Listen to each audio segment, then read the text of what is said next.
आप लोग आर्यों के राजा यानी आर्य किस प्रकार से राजा बने, किस प्रकार से उनका जो जीवन संघर्ष रहा वो आगे चलकर राजतंत्र में परिवर्तित हुआ था। यानी जनता विस द्वारा इनका जो चुनाव होता था वो किस प्रकार से होता था, आर्यों का जो राजा बनता था उनके अंदर क्या प्रमुखता होती थी, वो कहाँ से चुने जाते थे। तो इसको देखते हैं कि जो राजा जनजाति का प्रमुख माना जाता था। आर्यों के समय में जो राजा होता था उसको जनजाति का प्रमुख माना जाता था। यानी जन मतलब वहाँ के नागरिक, जन शब्द का प्रयोग ग्रामीण लोगों के लिए किया गया था। तो फिर आगे है कि उसका प्रमुख कार्य जो था, राजा का जो प्रमुख कार्य था, यानी राजा जिन कार्यों में संलग्न होते थे उनका था कि रक्षा करना और प्रशासन करना था। यानी सबकी रक्षा करना और उनकी देखभाल करना था। वहीं युद्ध के समय राजा सेना का नेतृत्व करता था। यानी राजा की जो भूमिका रही, ज़्यादातर युद्ध के समय वो अपने नगर की रक्षा करते थे। राजा की जो शक्तियाँ थी वो पूर्णतः निरंकुश नहीं थी। यानी ये पूर्णतः राजा स्वतंत्र नहीं थे, उनको भी कई मंत्रिपरिषद यानी ग्रामीण या जन लोगों की बातें सुननी पड़ती थी। उस प्रकार से ये आगे निश्चय करते थे।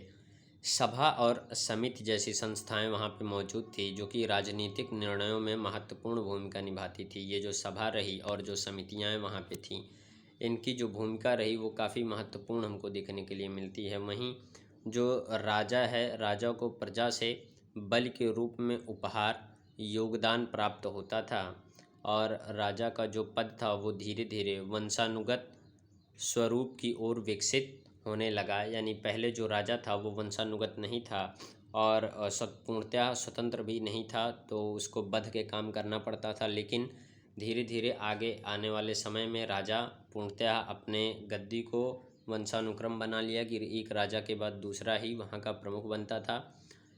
ऐसे ही राजा जो जन प्रमुख तथा रक्षक, प्रशासक और सैन्य का नेता माना जाता था, ये सारी चीज़ें उनके अंदर निहित होती थी। आर्यों की जो सभा होती थी वो किस प्रकार से थी, तो इनकी जो सभाएं थीं, आर्यों की महत्वपूर्ण सामाजिक एवं राजनीतिक संस्था थी। यहीं पे ही सभा में मुख्यतः वरिष्ठ, प्रमुख और प्रभावशाली लोग भी भागीदारी करते थे। उनका भी यहाँ पे अहम भूमिका देखने के लिए मिलता है। ठीक उसी प्रकार से इसमें महत्वपूर्ण सामाजिक और राजनीतिक विषयों पर विचार विमर्श भी किया जाता था। यानी इनके अंदर जो उस समय राजनीतिक तथ्य रहे होंगे उन पे विचार विमर्श करना और अर्थव्यवस्था की दृष्टि से भी वहाँ पे बात देखना कि किस प्रकार से कौन सी चीज़ें की जा सकती हैं। वहीं आगे अगर हम देखें यहाँ पे तो कि राजा जो थे, राजा को शासन एवं निर्णयों में सभा का सहयोग प्राप्त होता था। जो राजा होता था वो शासन तो करता था ही एवं साथ में निर्णय और सभा की प्रमुखता भी वही देखा करता था। वहीं आगे देखते हैं कि सभा का जो स्वरूप था वो समिति की तुलना में अधिक माना जाता था। सभा सामूहिक परिवार, विचार विमर्श और निर्णय प्रक्रिया का महत्वपूर्ण माध्यम मानी जाती थी। यानी जो सभा थी वो सभी प्रकार के सामूहिक विचार विमर्श में प्रमुख मानी जाती थी, वहीं से सारे काम होते थे।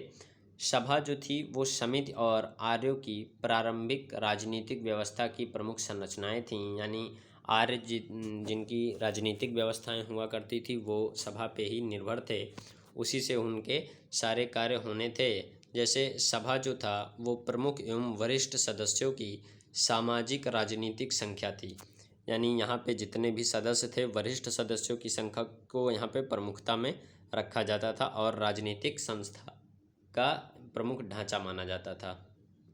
तो मिलते हैं इसके नेक्स्ट पार्ट के साथ। अगर वीडियो पसंद आई हो तो स्टडी हब चैनल को सब्सक्राइब करें और वीडियो पे लाइक कमेंट करना ना भूलें।